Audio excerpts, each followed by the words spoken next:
what's going to happen to her down the road? She's got, she's going to have to do 11 years. And it's going to be really tough for her to make anything of herself after she's over so many people. They don't put pretty people like me in jail. That just gives you a little bit of throw up in your mouth, doesn't it? Everyone just was silent. To see that she was on the stand and she was crying and really kind of begging for forgiveness. Yeah, she did get her chance to speak. And again, we had seen her. So she got her chance to speak. Her speak during the trial, and she was quite compelling and at times emotional.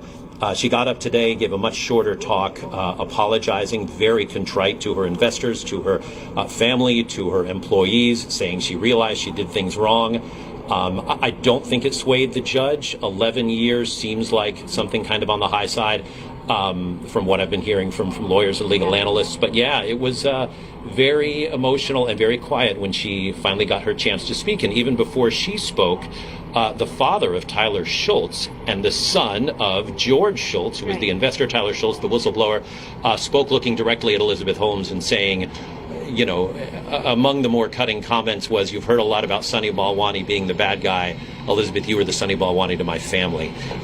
So a buddy of mine, his brother, actually represented Sunny Balwani, and I think he was swiftly convicted. 11 years is a decent amount of federal time. Here's what happens when you get 11 years. 11 years, you do 85% of that.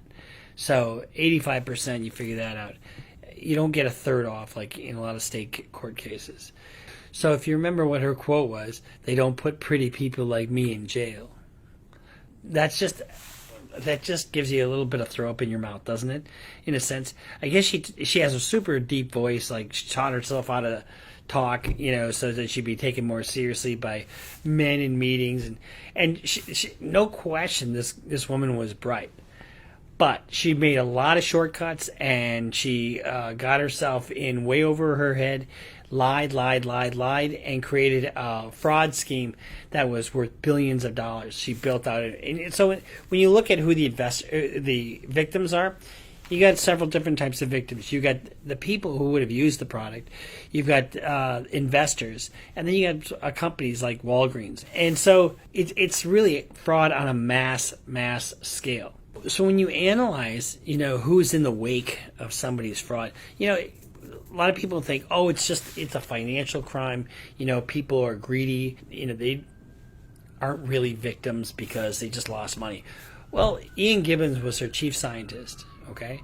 And he tried to do things right. He tried to push back on certain areas, and he wound up killing himself. So that's what you call a direct victim of her fraud.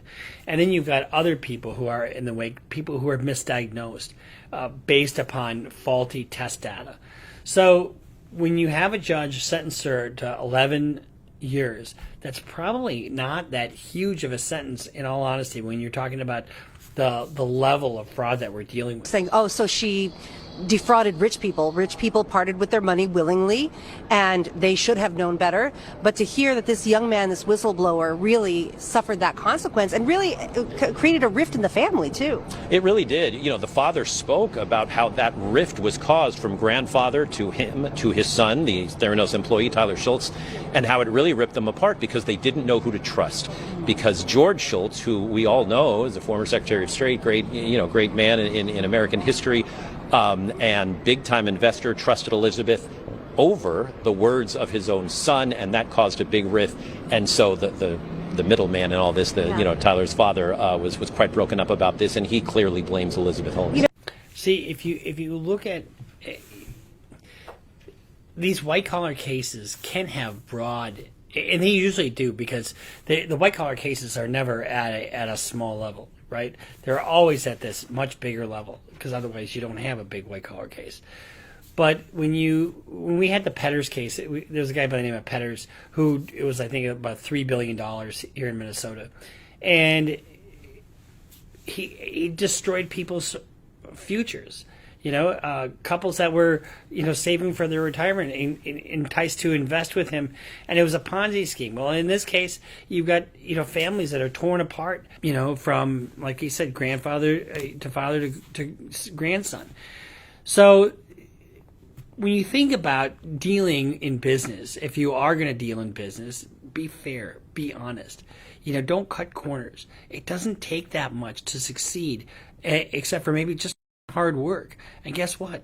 When you're doing that and you're doing it honestly, you don't have to look over your shoulder. What's going to happen to her down the road? She's got, she's going to have to do 11 years.